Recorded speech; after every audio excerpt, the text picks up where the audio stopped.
지금부터 두 번째 강의를 시작하겠습니다. 강릉 사랑교회를 담임하시는 김영철 목사님께서 대표 기도 인도해 주시겠습니다.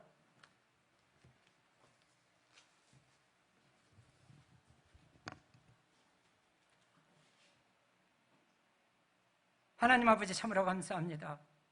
순간순간 저희들의 생명을 연장하여 주시고 그리스도의 사랑을 전할 수 있도록 은총을 주시니 감사함을 드립니다.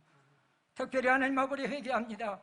우리의 모든 죄를 예수님의 보혈에 피로 주시고 그러한 삶을 살아갈 수 있도록 은총 주시니 참으로 감사함을 드립니다.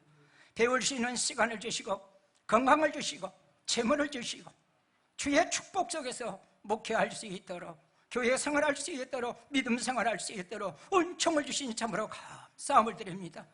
특별히 아버지 평강제일교회 하나님께서 이 한국에 세워주시고 전 세계로 하나님의 복음을 구속사를 통해서 역사하여 주시고 참으로 감사함을 드립니다.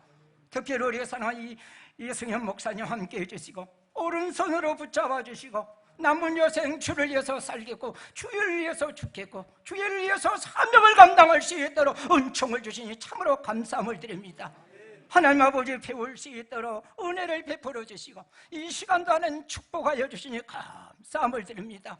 말씀을 배울 때 깨닫게 하여 주시고 말씀을 배우면 깨달아서 그 말씀을 알레프부터 타부까지 적용할 수 있도록 도와주시고 열방의 세계로 하나님의 복음을 땅끝까지 전할 수 있도록 역사하여 주시옵소서.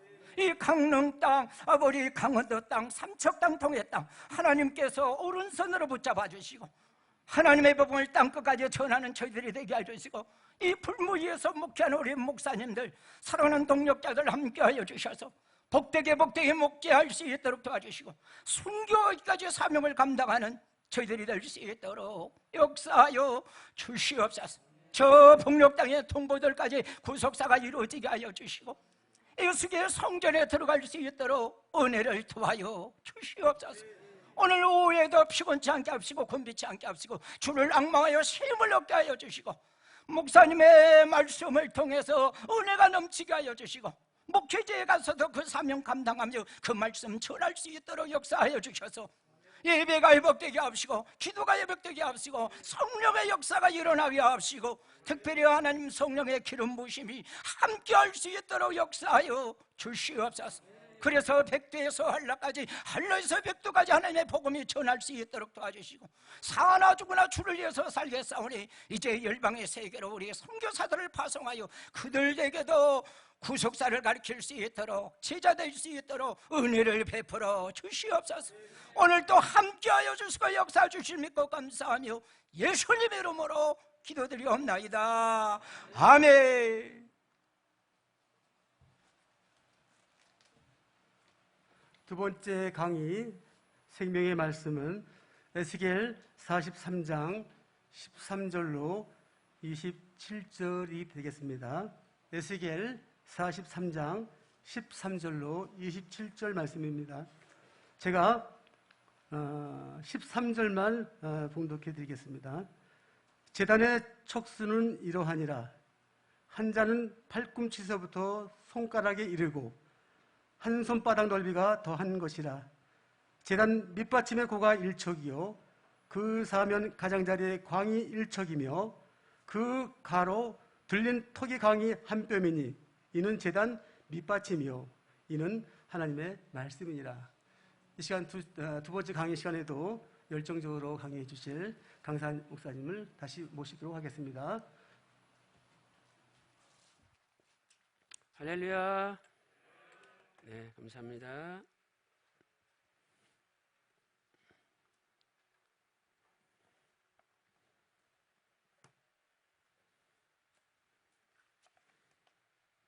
자, 여러분 받으신 교재 10페이지입니다. 10페이지.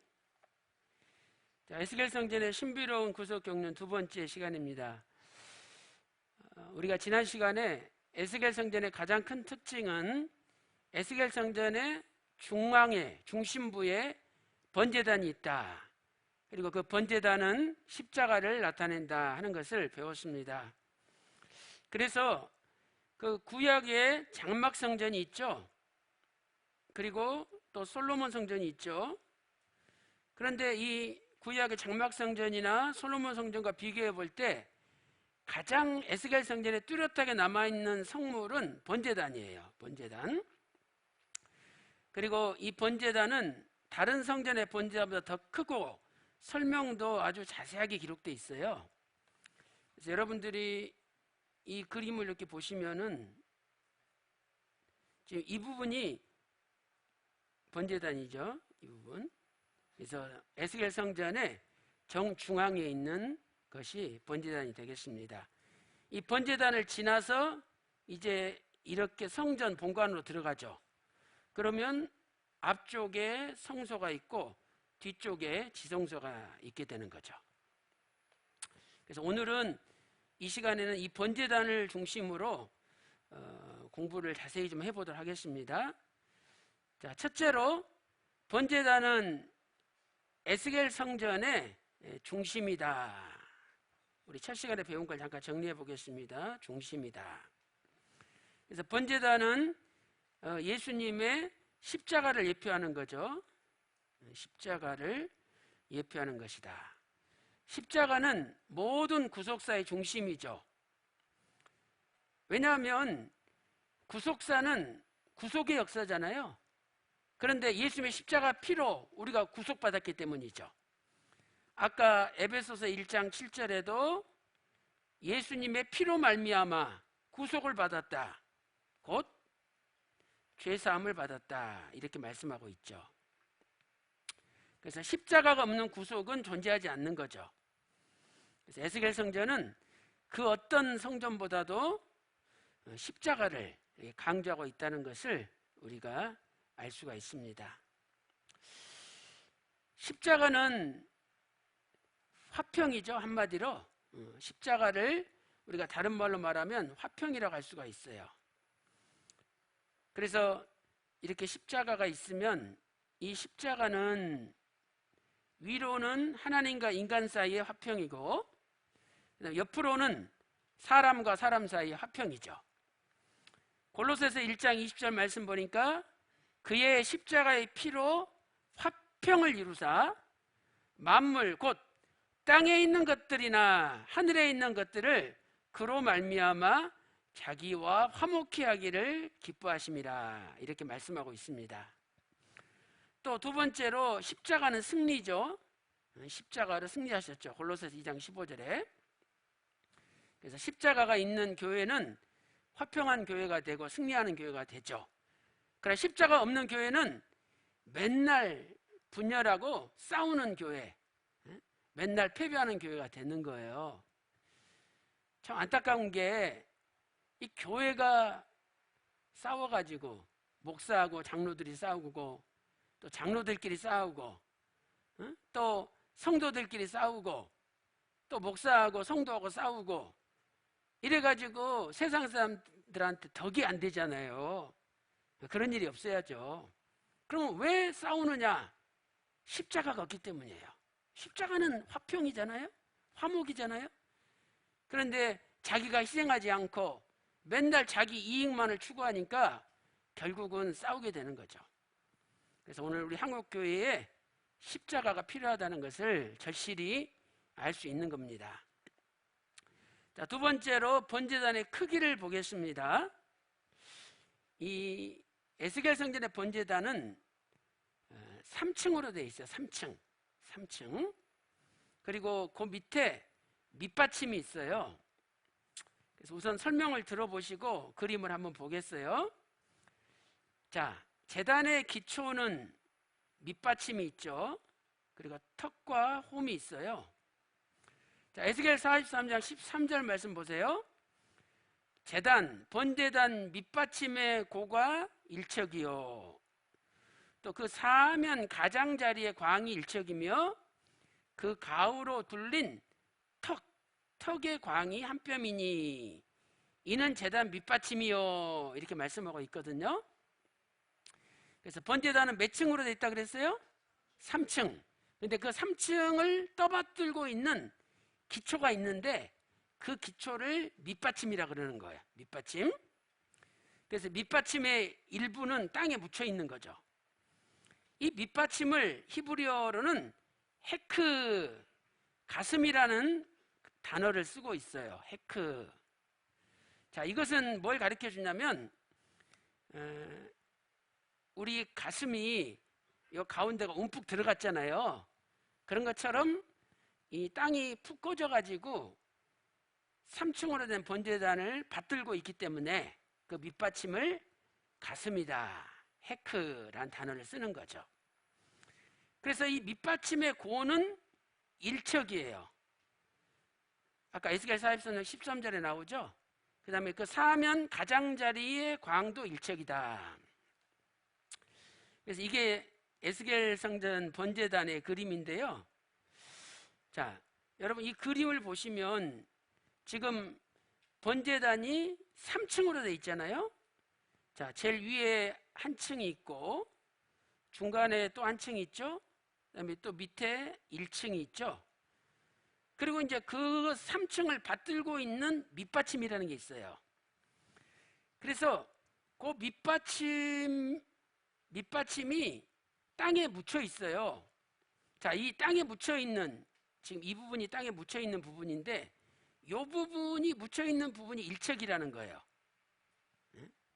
땅에 묻혀 있는 부분이 일척이라는 거죠. 그 다음에 이제 그 땅에 묻혀 있는 부분 위로 조금 올라와 있는 부분이 있어요. 턱이 있어요. 턱. 이 턱이 요건데 자, 이 부분이 턱이죠. 요 지상에 올라와 있는 부분, 이 부분. 근데 이 부분은 이것은 한 뼘이라고 돼 있죠. 한 뼘이나 한 뼘. 그래서 한 뼘은 0.5척을 이야기해요. 반척이다. 0.5척. 그리고 가장자리가 또 1척이다. 가장자리라는 것은 이제 이 홈하고 1층하고 만나는 부분, 요 만나는 부분, 요 부분이 1척이라는 거예요. 그래서 여러분이 그림을 조금 확대하면은 이해가 되실 거예요. 자, 이렇게 확대하면은 지금 요 부분이 홈이잖아요. 여기 딱 튀어나와 있는 부분이죠, 위로. 그래서 요 부분하고 요 1층하고 맞닿는 부분, 여기서부터 여기까지. 예, 요 부분이 1척이라는 거죠. 이게 1척이다. 1척이다. 그래서 다시 정리를 하면은 땅에 묻혀 있는 부분 1척이죠. 땅에 묻혀 있는 부분이 1척.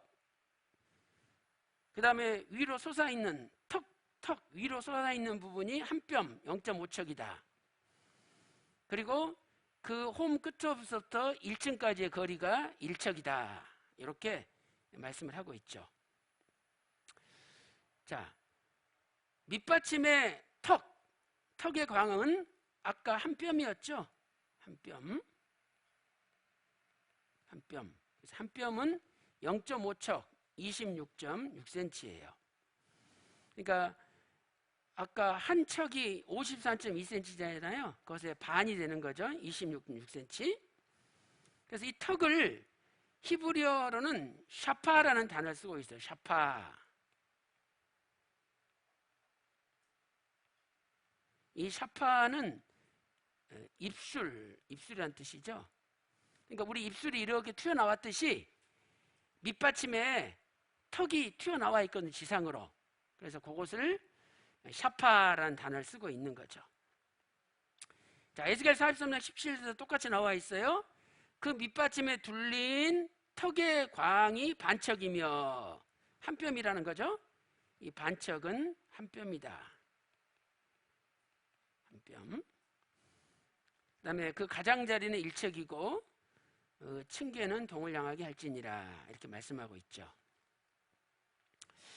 자, 그 다음에 에스겔 44장 13절 맨 끝에 나오는 밑받침이라는 단어는 이번에는 히브리어로 가부라는 단어를 쓰고 있어요. 가부.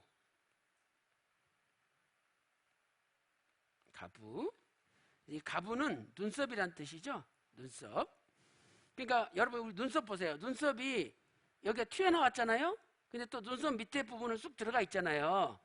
그러니까 밑받침이 이렇게 홈이 튀어나왔고 홈하고 1층 사이에 턱하고 1층 사이에 홈으로 이렇게 좀 들어가 있는 부분이 있거든요. 그래서 턱과 홈이 있는 것을 눈썹으로 표현한 거죠.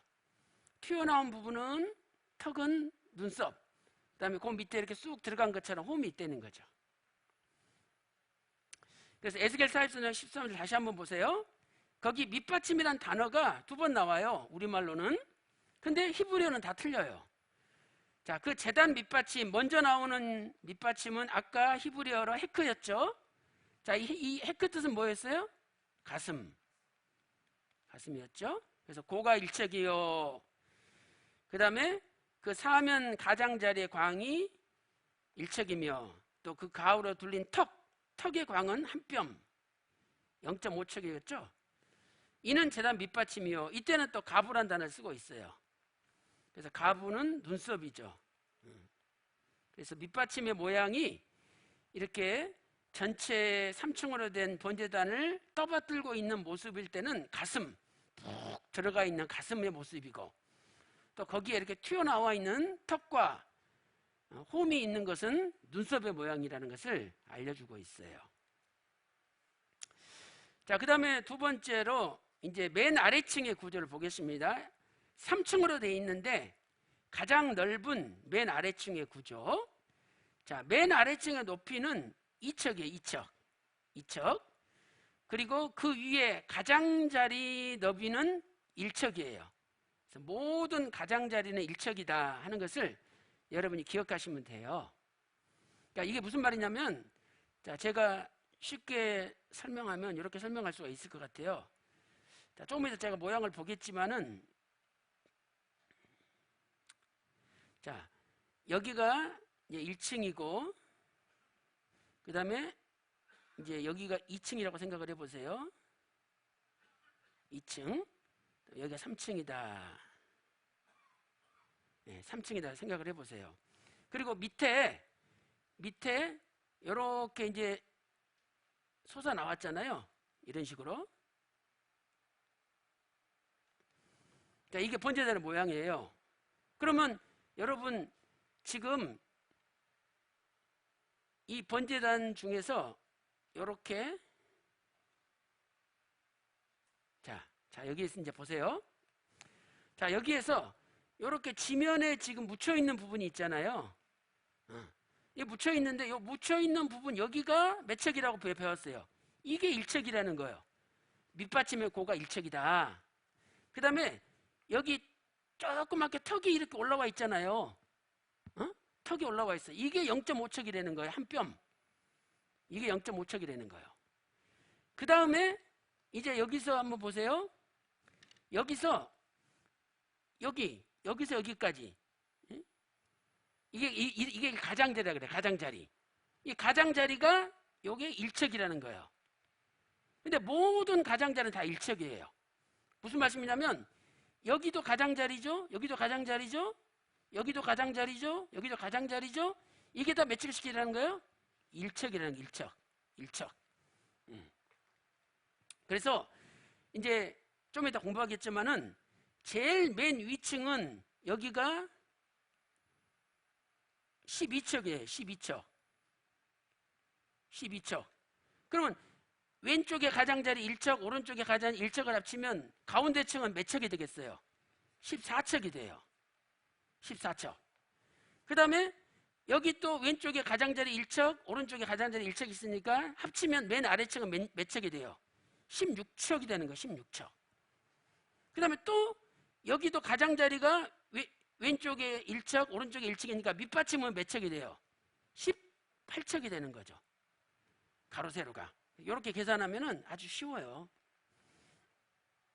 자, 그래서 거기 교재 한번 볼까요? 가로 2번 맨 아래층의 구조. 동그라미 1번. 맨 아래층 높이는 몇 척이에요?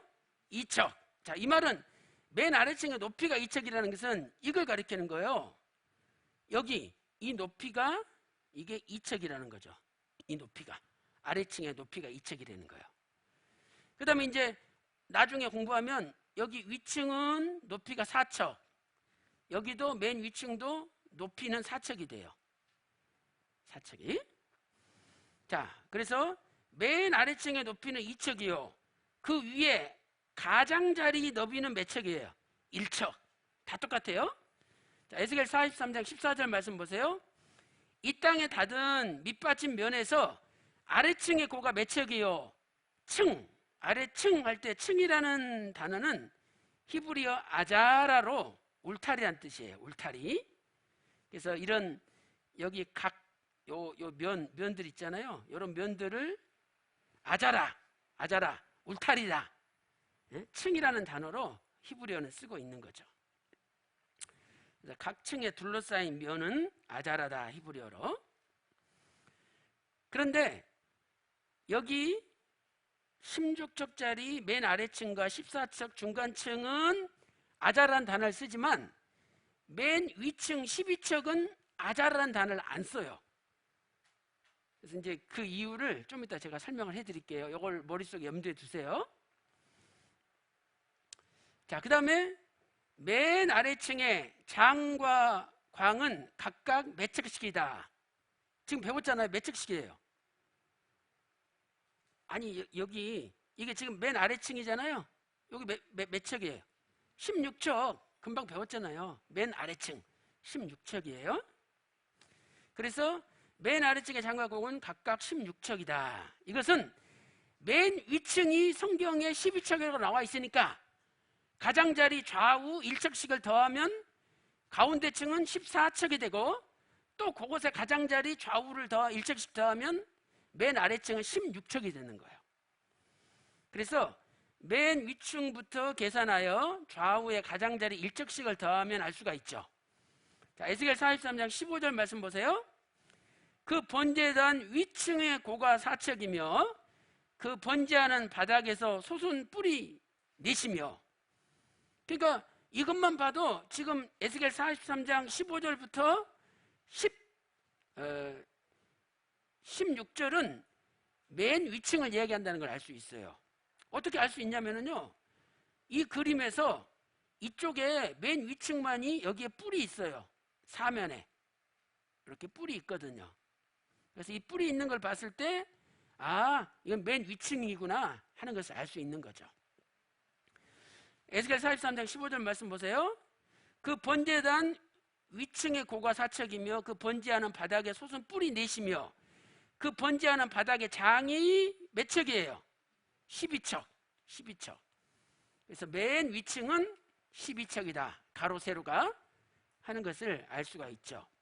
그리고 네모 반듯하다. 그 다음에 그 가장 위층에 그 아래층의 장은 14척이죠. 이거 중간층을 얘기하죠. 당연히 좌우에 1척씩 늘어나니까 14척이요. 광도 14척이니 역시 네모 반듯하다. 그래서 요 에스겔 43장 17절은 중간층에 대한 설명이에요. 번제단이 3층으로 되어 있는데 그 중간층은 좌우가 14척이다 하는 것을 알 수 있는 거죠. 그러니까 여러분이 이렇게 공부를 하고 이제 성경을 읽으면 이해가 돼요. 근데 그전에는 도대체 이게 뭔 말인지 모른다니까요. 그러니까 성경을 100번 읽어도 성령님께서 깨닫게 해주시 않으면 못 깨닫는 거예요. 이 성경은 100% 성령님께서 기록한 거예요. 그래서 디모데후서 3장 16절에 있잖아요. 모든 성경은 하나님의 감동으로 된 것으로 교훈과 책망과 바르게 함과 의로 교육하기에 유익하다. 그러니까 모든 성경이 하나님의 감동으로 기록됐기 때문에 하나님께 기도하지 않는 사람, 성령님의 도우심을 받지 않는 사람, 성령의 조명을 받지 않는 사람은 절대 성경 깨달을 수 없어요. 내가 세상에서 박사학위가 10개를 할지라도 성경 못 깨달아요. 그러나 초등학교 못 나온 할머니 권사님이라 할지라도 성령님께서 깨닫게 해주시면 성경을 깨닫는 거예요. 그래서 우리는 늘 성령님 앞에 겸손하게 무릎 꿇어야 된다는 것을 알 수 있는 거죠. 자, 이 그림 보면 이제 정확히 알 수 있죠? 자, 옆에서 본 제단의 모습이에요. 이렇게 해서 맨 1층의 높이는 2척, 중간층의 높이는 4척, 맨 위층의 높이가 4척이에요. 그러니까 합치면 지면 위에 10척이 솟아있는 거예요. 10척. 10척. 5.32m예요. 그러니까 본재단의 높이가 5.32m예요. 상당히 높은 거예요. 그 다음에 이제 위에서 본 재단의 모습을 보면은요, 제일 위층이 12척, 그 다음에 중간층이 14척, 맨 아래층이 16척, 밑받침은 18척, 이렇게 2척씩 늘어나는 것을 우리가 알 수 있는 거죠. 그리고 그 위에 가장자리는 어느 거든지 좌우가 1척씩이에요. 그래서 에스겔 43장 15절 하반절 말씀 보세요. 이 아래층 면에서 2층의 고가 4척이요. 고가 4척이요. 그 다음에 그 가장자리의 광이 1척이며 이렇게 말씀하고 있죠. 그래서 참 이게 신기한 게요.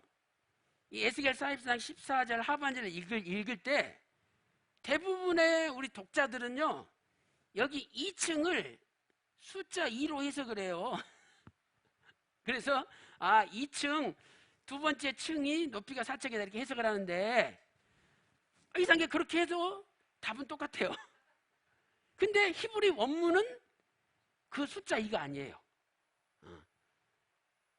결과적으로는 답은 똑같은데, 그래도 우리는 성경에 어떻게 기록되어 있는지 히브리 원문대로 알아야 되죠.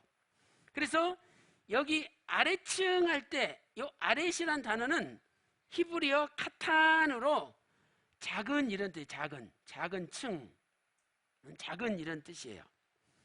그 다음에 이 2층 할 때 이 2자 있잖아요. 요게 숫자 2가 아니라는 거죠. 히브리 원문에는 가돌이에요. 가돌은 크다는 뜻이잖아요. 그러니까 이것은 큰 층, 여기는 작은 층 이런 뜻이에요. 그래서 이 작은 층이 중간층을 이야기하고요, 큰 층은 맨 아래층을 이야기해요. 그러니까 이 중간층부터 맨 아래층까지 그 고가 4척이다 그 말이죠.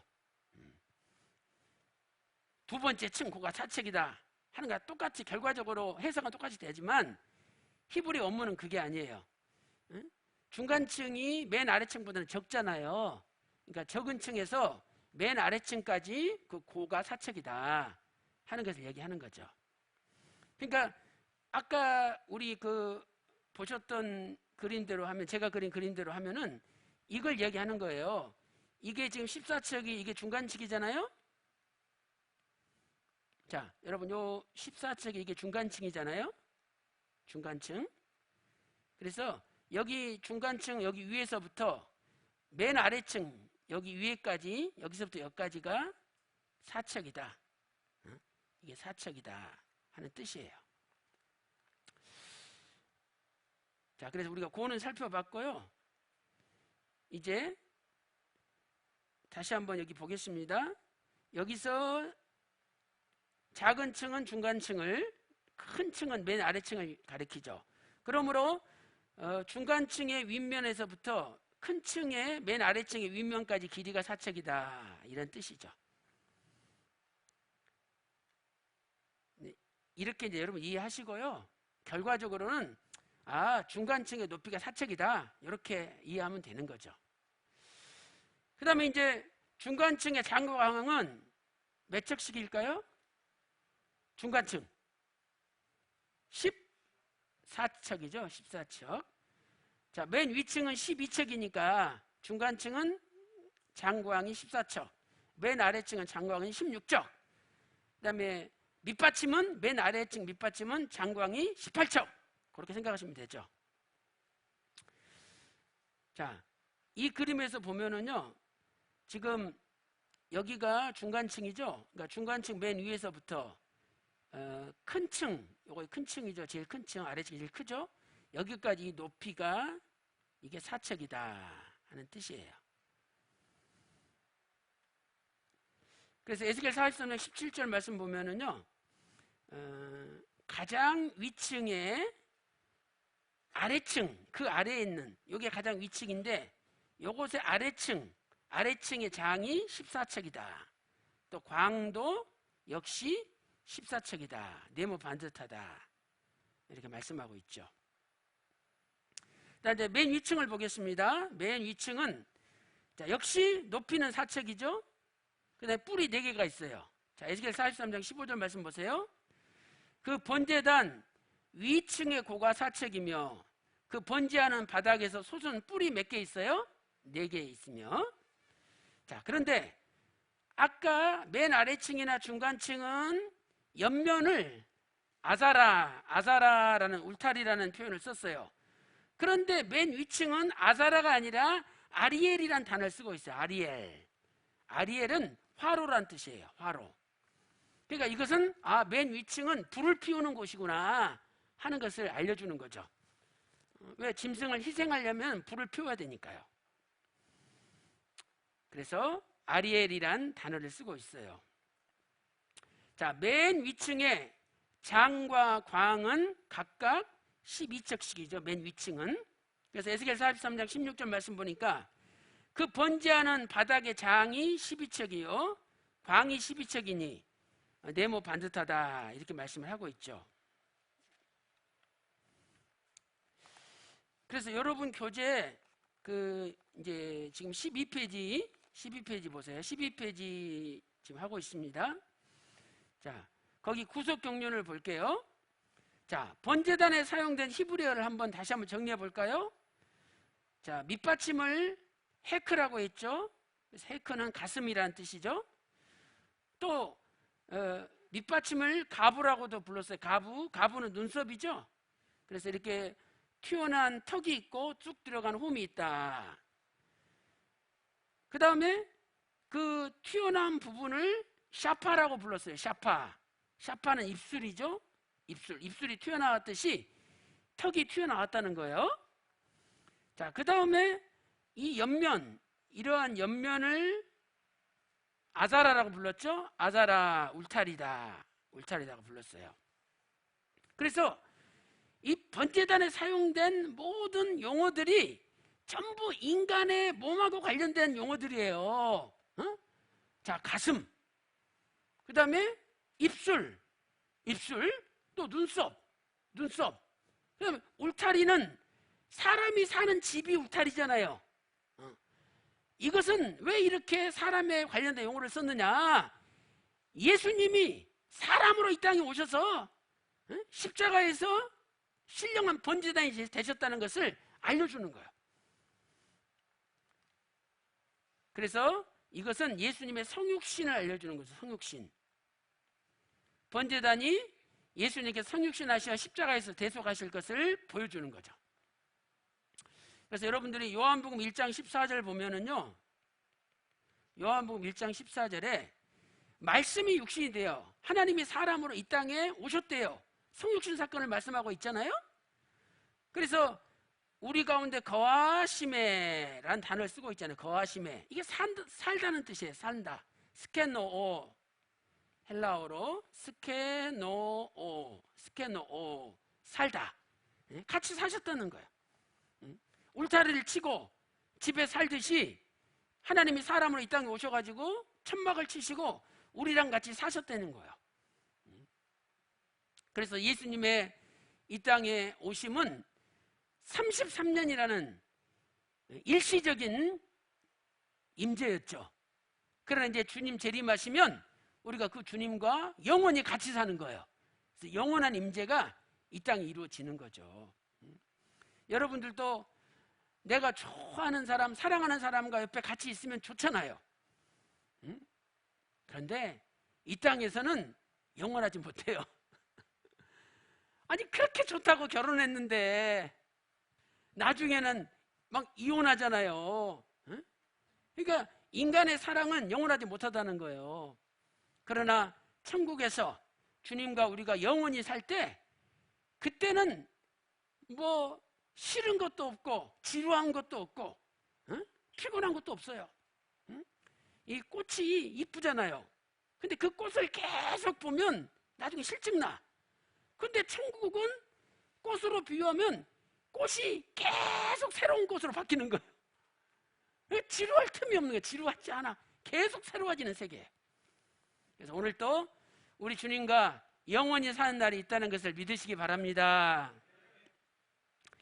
자, 이렇게 해서 우리가 번제단의 그 구조를 살펴봤고요.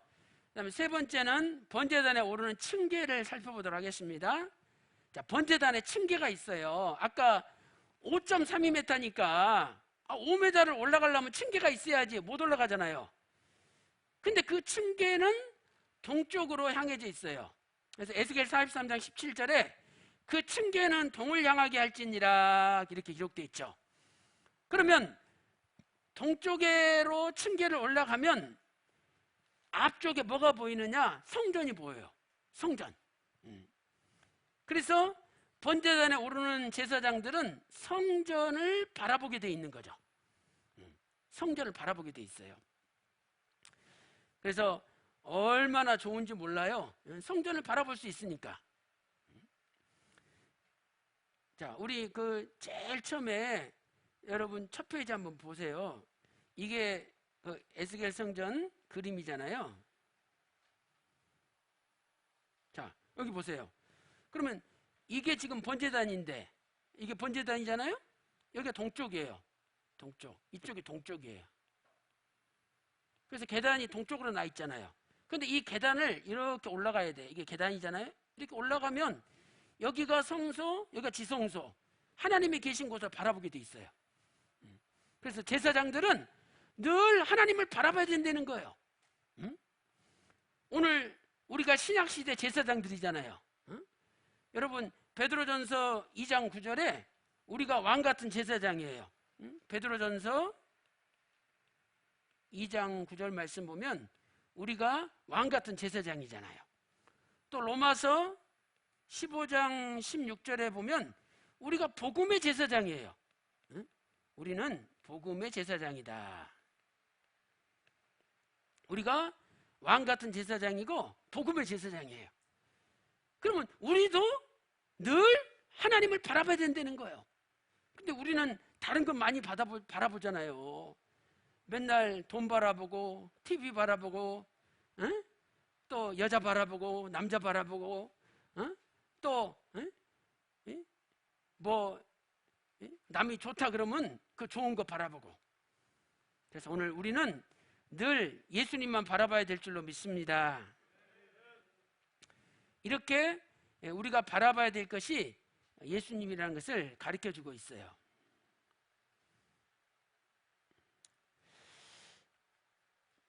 자, 여러분 교재 보세요. 지금 13페이지입니다. 자, 번제단에 오르는 층계 가로 1번 층계는 동쪽으로 향하였다. 번제단에 오르는 제사장들은 성전을 바라봐야 된다. 자, 이 번제단에 올라가는 층계는 몇 개일까요? 놀랍게도 이 층계가 25개예요. 25개. 자, 아까 우리가 성전에 올라가는 계단도 합치니까 25개 했잖아요. 자, 외부에서 바깥들로 올라가는 계단이 7개, 바깥들에서 안뜰로 올라가는 계단이 8개, 안뜰에서 성전 본관으로 올라가는 계단이 10개. 그래서 합치니까 25개였어요. 그런데 신기하게도 에스겔 성전 번제단에 올라가는 계단도 역시 25개라는 거예요. 에스겔 성전은 25라는 숫자가 기본 숫자예요. 그래서 이제 그걸 우리가 계산을 해보면은요, 보세요. 자, 성전 외부에서 바깥뜰로 올라가는 계단이 7개였죠. 이 계단이 7개죠. 그 다음에 바깥뜰에서 안뜰로 올라가는 계단, 이 계단이 8개죠. 그리고 안뜰에서 성전 본관으로 올라가는 계단이 10계단. 10계단. 그래서 합쳐서 이 계단이 25개였죠. 자, 그러면 이 지금 안뜰에 번제단이 있는데 이 안뜰까지 올라오려면 7계단과 8계단을 우리가 통과해야만이 안뜰에 올라올 수가 있어요. 근데 이 안뜰까지 지대를 한번 보세요. 이 안뜰까지 지대는 6척이에요. 6척. 여기 6척이잖아요. 그러니까 6척 높이에 계단이 8개가 있고 7개가 있는 거예요. 그래서 6척은 3.192m인데 이것을 15개 계단으로 나눠보세요. 7개에다 8개 더한 15개로. 그러면 이 각 계단의 높이는 21.28cm가 나와요. 이게 몇 척이냐? 0.4척이에요. 0.4척이다.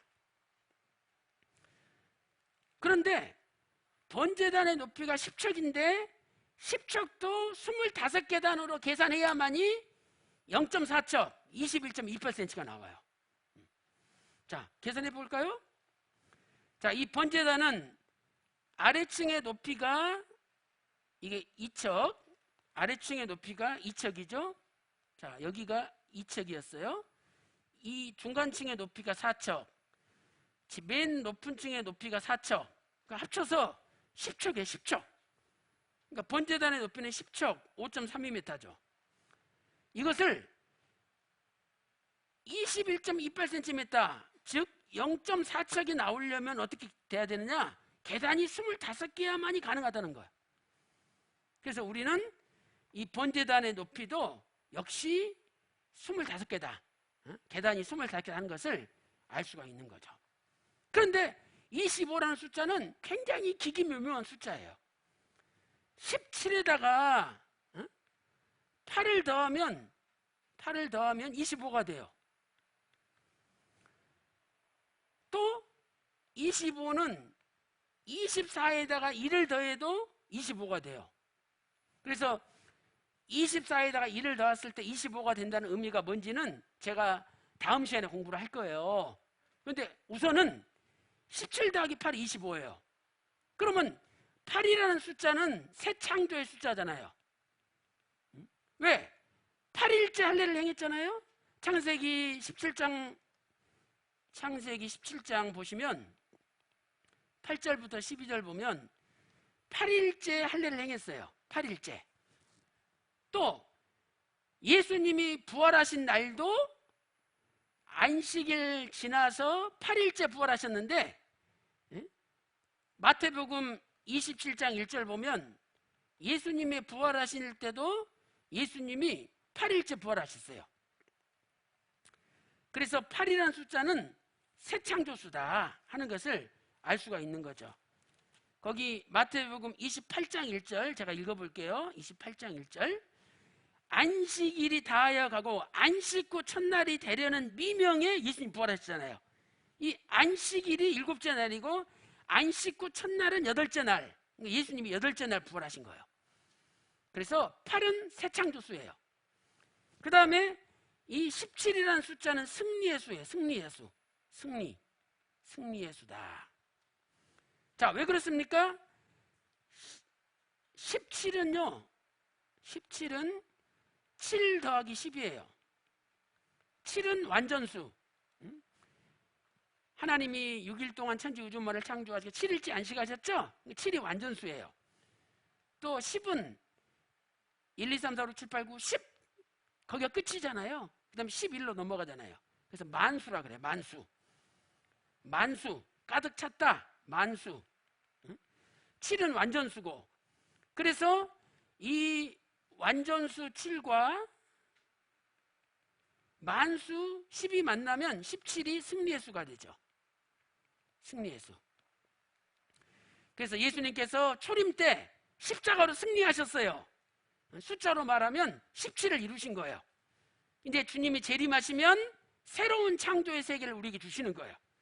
그래서 25라는 숫자는 승리하신 주님께서 재림하심으로 이루어질 새로운 세계가 에스겔 성전이다 하는 것을 우리에게 숫자적으로 알려주는 거예요. 참 신기하죠.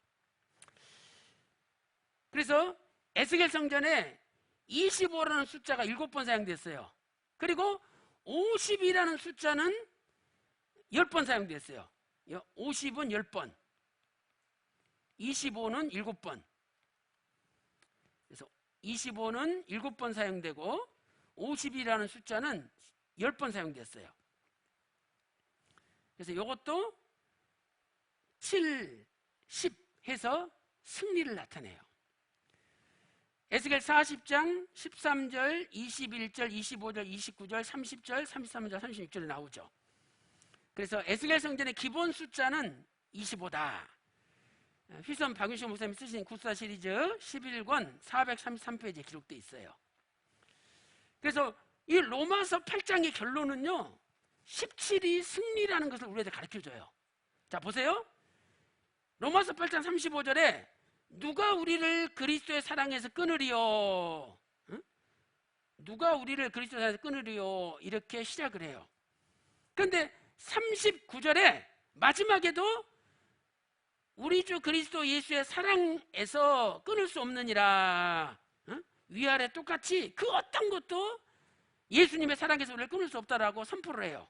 그리고 중간에 7가지 시험과 10가지 상황이 나와요.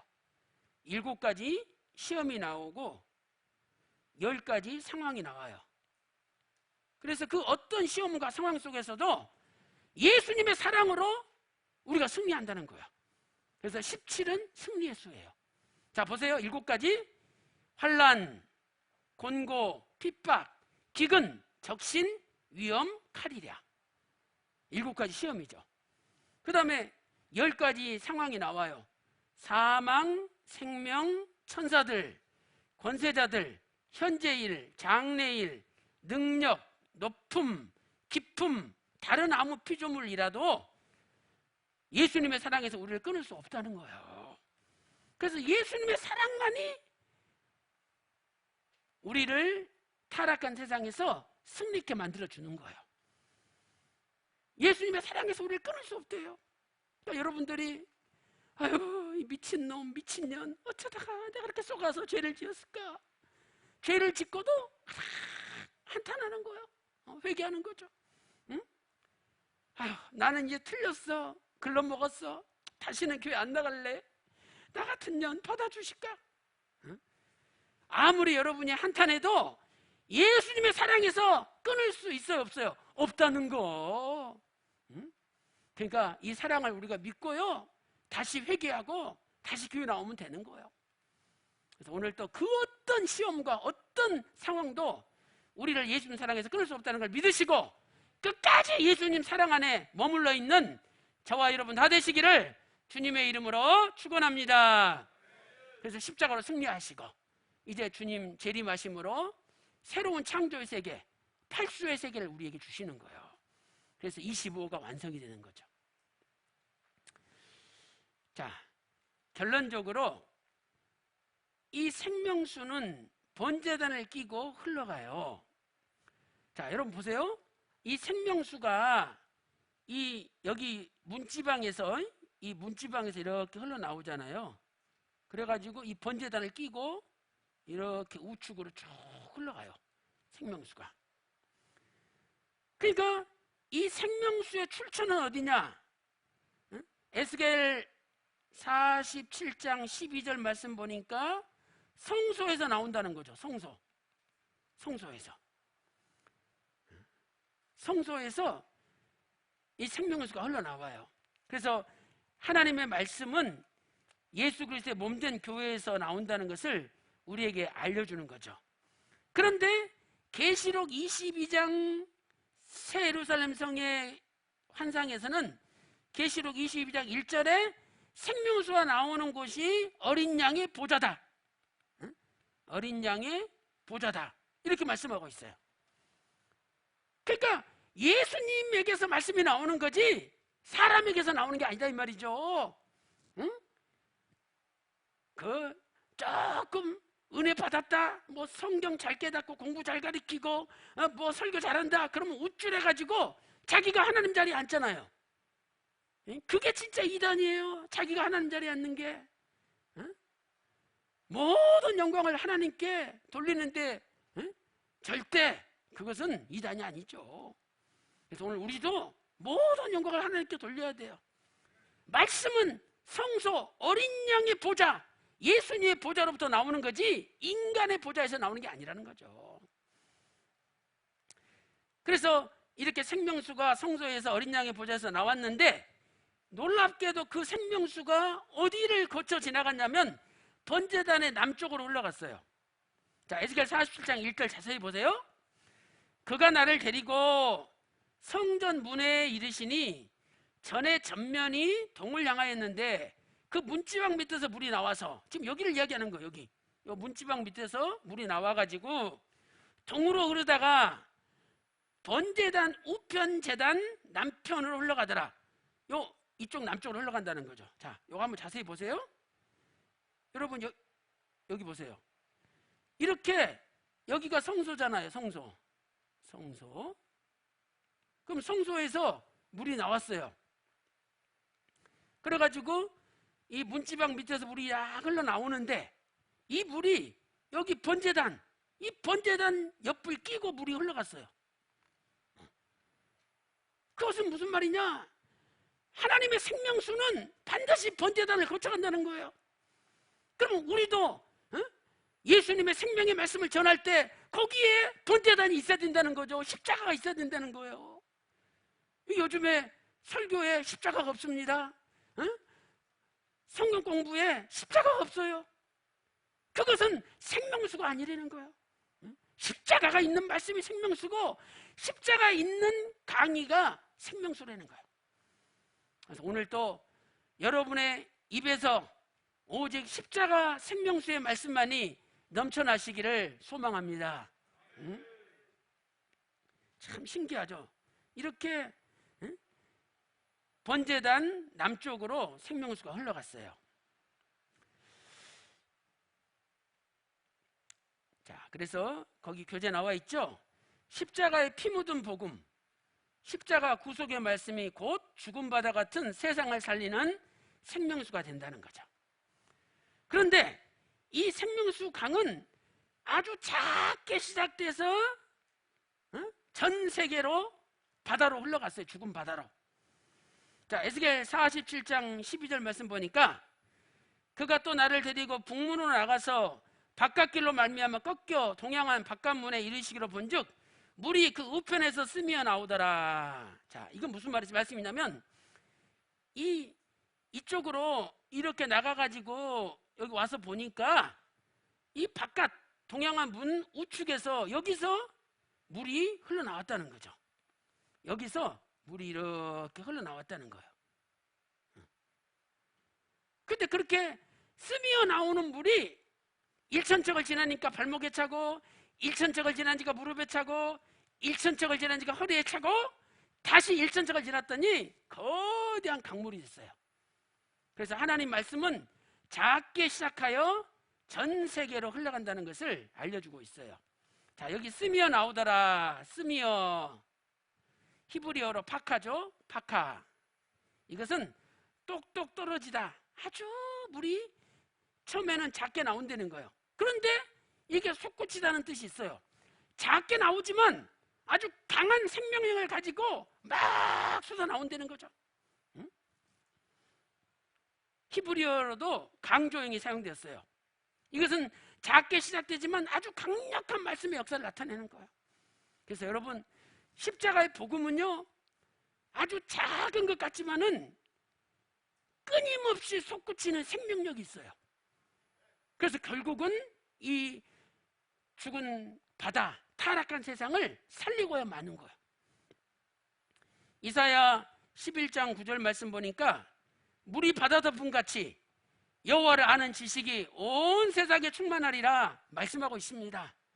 여러분, 반드시 십자가 복음이 전 세계를 덮을 줄로 믿습니다. 그리고 그 일을 위해서 우리를 부르신 거예요. 그러니까 여러분들도 낙심하지 마시고요, 여러분이 증거하는 말씀은 아주 작게 보이지만 생명력이 넘치는 강력한 말씀이에요. 그러니까 믿음으로 증거하세요. 그 말씀 듣고 수많은 죽어가는 영혼들이 살아날 줄로 믿습니다. 이러한 비전을 사도 요한한테도 보여주셨어요. 그게 펴놓인 작은 책의 역사죠. 그래서 계시록 10장에 보면 펴놓인 작은 책의 역사가 나오잖아요. 펴놓인 작은 책.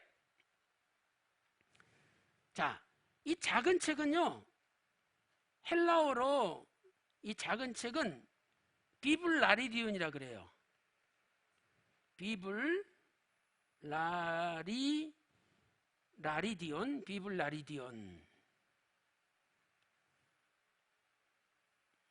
자, 비블라리디온. 그래서 이 비블 여기서 바이블이라는 성경이라는 단어가 나온 거죠. 이게 작은 책은 성경을 이야기해요. 성경을. 근데 지금 이 성경이 펴졌다 그랬잖아요. 오픈 바이블. 이것은 뭐냐? 성경에 감춰져 있는 비밀과 하나님의 구속 경륜을 마지막 때 하나님이 다 공개하시겠다는 거예요. 근데 사람들은 그것을 아주 작은 책으로, 저거 저 별거 아니야, 저 구속사 말씀 그거 별거 아니야, 이렇게 사람들이 다 무시한다는 거예요. 그러나 이 말씀은 많은 백성과 나라와 방언과 임금에게 선포되어야 될 말씀이에요. 그래서 이것은 이 작은 책의 전 세계화, 이 작은 책이 전 세계적으로 확산된다는 것을 우리에게 알려주는 거예요. 그래서 계시록 10장 11절 말씀 보세요. 저가 내게 말씀하시길 네가 많은 백성과 나라와 방언과 임금에게 다시 예언하여 하리라. 한 번 예언됐는데 그것까지는 안 된다는 거예요. 다시 예언해야 된다는 거죠. 이 작은 책의 말씀을. 이것은 작은 책의 말씀이 전 세계화 된다는 것을 가르쳐주는 거예요. 그래서 여러분, 예수님의 십자가 복음은요 반드시 전 세계화 되게 돼 있어요. 누구를 통해서? 이걸 믿고 나가는 자를 통해서 이루어지는 거예요. 그래서 오늘 여러분들도 마지막 때 펴놓인 작은 책을 받아 먹고, 아니 지금 펴놓인 작은 책을 받아 먹어버리라 그랬잖아요. 사도 요한이 먹었어. 우리도 먹어야 돼요. 여기 계시록 10장 10절 말씀 보세요. 내가 천사의 손에서 작은 책을 갖다 먹어버리니, 사도 요한은 먹었잖아요. 우리도 먹어야죠. 여러분이 이렇게 지금 말씀을 받는 순간이 받아 먹는 거예요. 먹었을 때 그 사람이 많은 백성과 열국과 임금에게, 방언에게 예언하는 사명자가 되는 거죠. 그래서 오늘 또 여러분을 통해서 예수님의 십자가 피 묻은 복음이 전 세계화되는 역사가 있기를 주님의 이름으로 축원합니다. 이러한 펴놓은 작은 책을 계시록 14장에서는 영원한 복음이라고 표현하고 있어요. 영원한 복음이다. 영원한 복음. 계시록 14장 6절에 있죠. 여러 나라와 족속과 방언과 백성에게 전할 영원한 복음을 가졌더라. 이것도 역시 복음의 전 세계화를 가리키는 거잖아요. 이 복음이 전 세계화된다. 전 세계화된다. 그런데 이 복음은 마지막 하나님의 최후의 심판 전에 선포돼요. 그래서 계시록 14장 7절에 그의 심판하실 시간이 이르렀다. 그러니까 마지막 하나님의 최후 심판이 있기 전에 하나님께서 우리를 천국 갈 수 있는 준비를 시켜주시기 위해서 영원한 복음을 주시는 거예요. 그러니까 왜 앞에 영원자가 붙었느냐? 이것은 우리를 영원으로 이끌어가는 복음이라는 거예요. 우리에게 영원한 생명을 주시는 복음이라는 거예요. 그래서 오늘 또 이 복음을 여러 나라와 족속과 방언과 백성에게 하나님은 전하기를 원하시는 거예요.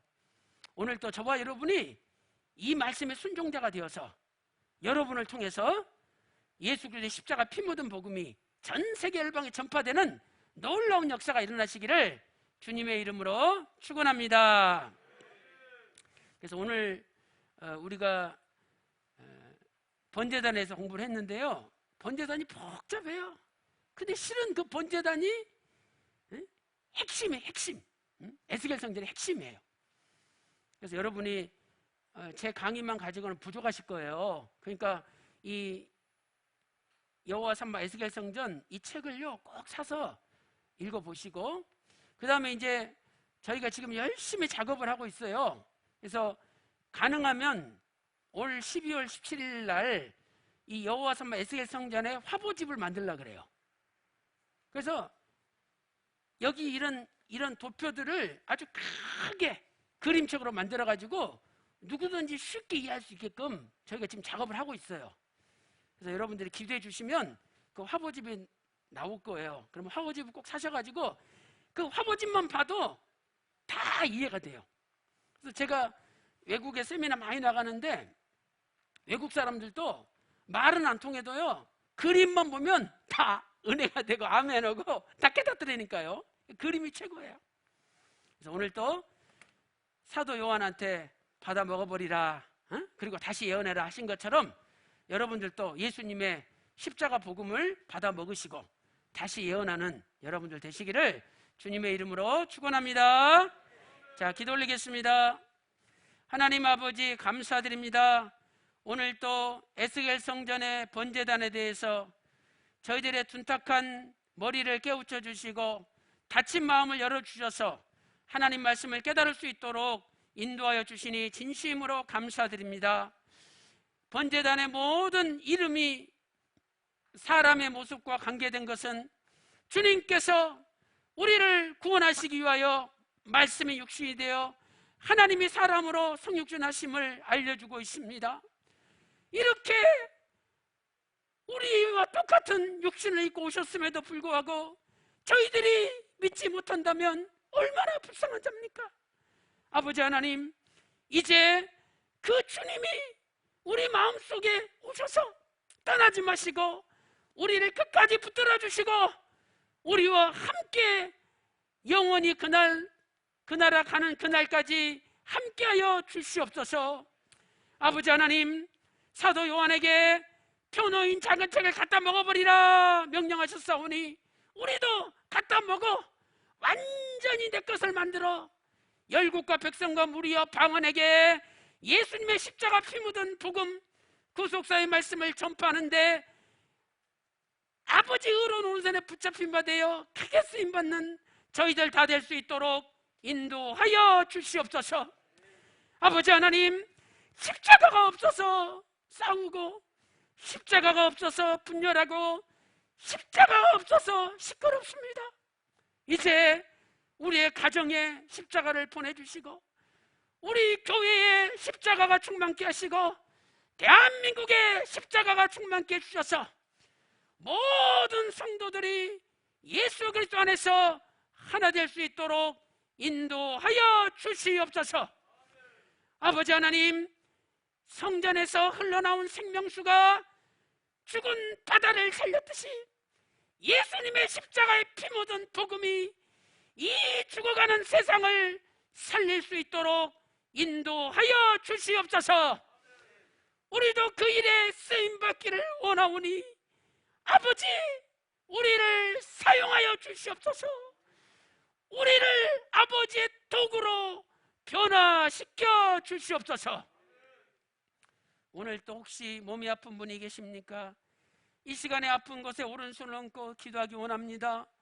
나의 오른손이 아니라 주님의 십자가 마르지 않는 피 묻은 손으로 직접 안수하여 주시옵소서.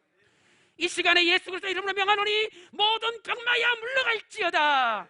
온몸이 깨끗이 나을지어다. 우리 조국 대한민국에 예수님의 십자가 생명수가 흘러 넘칠지어다. 기도한 대로 이루어 주심을 믿고 존귀하신 예수님의 이름으로 간절히 기도 올리옵나이다. 아멘.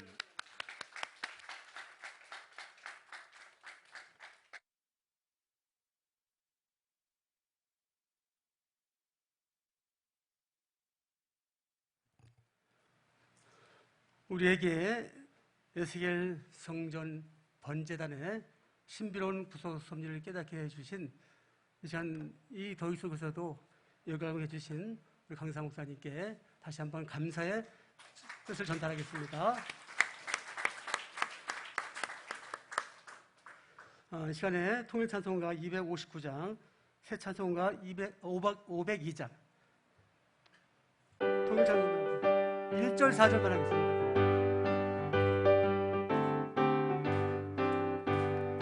사자들이여 어서 가서 어둠을 물리치고 주의 진리 모르는 백성에게 복음의 빛 비춰라. 제사자들이여 복음의 빛 비춰라. 죄로운 밤 밝게 비춰라. 빛의 사자 남북어디나 땅끝까지 주님만 의지하고 어두워서 못 보는 백성에게